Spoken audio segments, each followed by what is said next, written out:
Hi, this is Professor Jim H. at California State University, Long Beach. In this video lesson today, we'll look at some modeling strategies and also give you an example of how to apply these strategies in a real problem. Notice that modeling a real-world situations is often a very difficult process and a very organic one as well, as oftentimes requires a lot of trial and errors and a lot of experiences. Although it's not meant to be easy, it doesn't mean that you can't get better at it over time. Here we're going to give you some specific strategies you can use in setting up math problems, and hopefully over time, with more practice, you get better at it. Here I'm listing out the strategies in 4 steps. First, I'm going to associate variables to informations and translate the words into math relations. This math relations can sometimes be an equation or inequality, just kind of depends on what the question is asking. We then identify variables we want to solve or to optimize. So along the way, we're going to use units to help us do that. Third step is to identify constraints to try to simplify the problem. And the fourth step is to use prior knowledge to finish the problem. I say prior knowledge because it really just depends on what kind of equation we get at the end and what we know about these things. So I'm going to use an example next to illustrate the steps in the strategy here. Hopefully you get a better picture of how to go about doing that. And like I said, you just get better at it with more practice. Here we want to find 2 positive numbers whose sum is 100 and sum of whose squares is a minimum. So I've highlighted the most important information in this question here, and let's try to see what we can do about these information. It says to find 2 positive numbers. So right away it tells you that there are 2 objects in questions. I'm going to call those 2 numbers, number x and number y. And the next piece of information says that whose sum is 100. So since now I have a name for my numbers, x and y, I can actually use them in writing a relation according to this information. So sum is 100 means that x plus y is equal to 100. So this equation of x plus y equals 100 is a mathematical relation corresponding to the information given in the question. And the next piece of information we have is the sum of whose squares is a minimum. Well, let's try to write an expression for the sum of whose squares. Well, it's going to be the square of the first number and the square of the second number, and it's the sum of those 2, so it's going to be x squared plus y squared. Notice that this is not equal to any number, because this is an open-ended expression. It can be any number we want depending on what we feed in for x and y. But the objective of this problem is to minimize this thing. We want to find x and y so that that expression is minimum. If you don't have any intuition of how to go about doing it, I would suggest that you start with making a table of values to get yourself familiar with what is really going on and what information you have and what information you're trying to optimize here.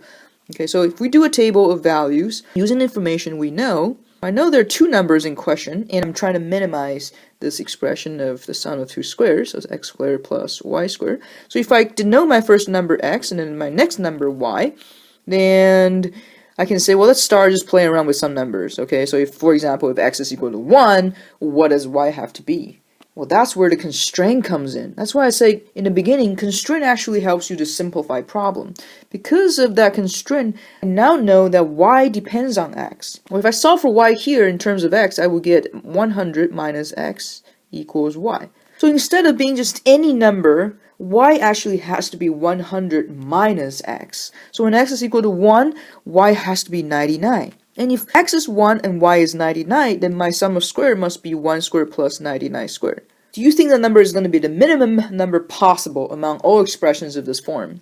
Well, let's look at the next one here, for example. X is equal to 2, then y is going to be 98.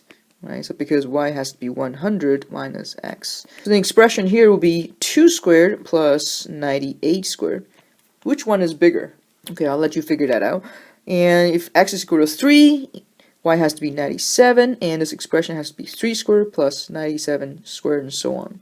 I can keep doing this for as long as I want, all the way to 50, and this will be 50 as well, and this expression will be 50 squared plus a 50 squared.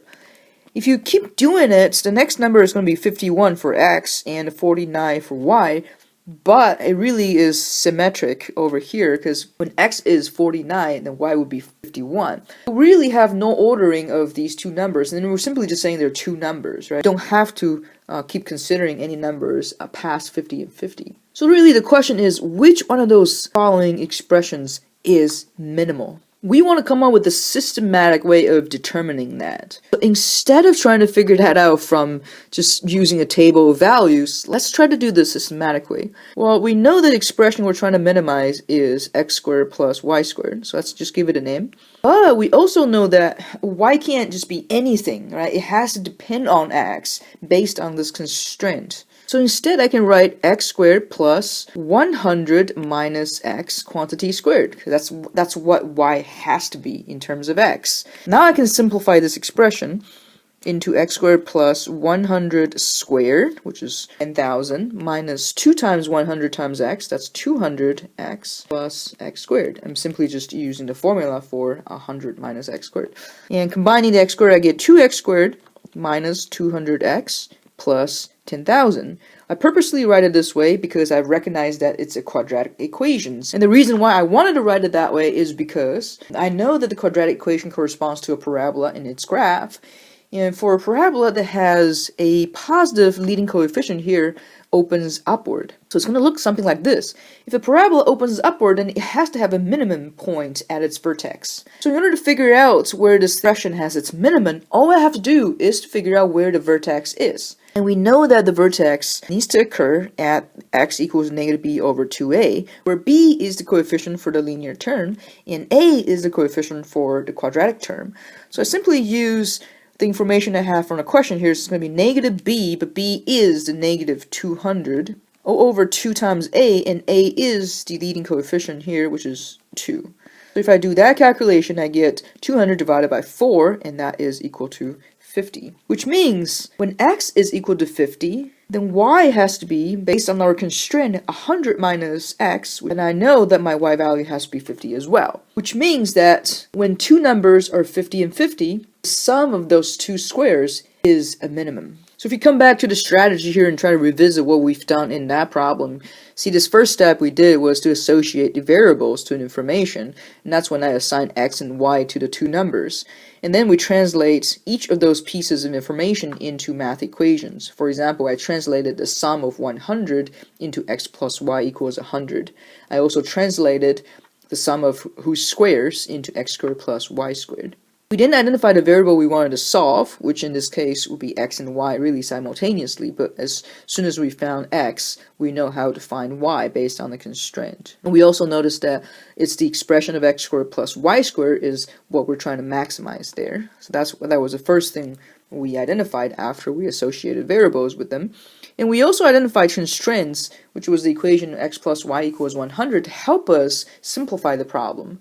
And that's when I decided that y can't just be any number, it has to be 100 minus the x. To finish the problem, we use what we know about the quadratic functions and also the parabola to proceed. So this gives you an idea of what you have to do in general in modeling or word problems. And hopefully with more practice, you get better at it.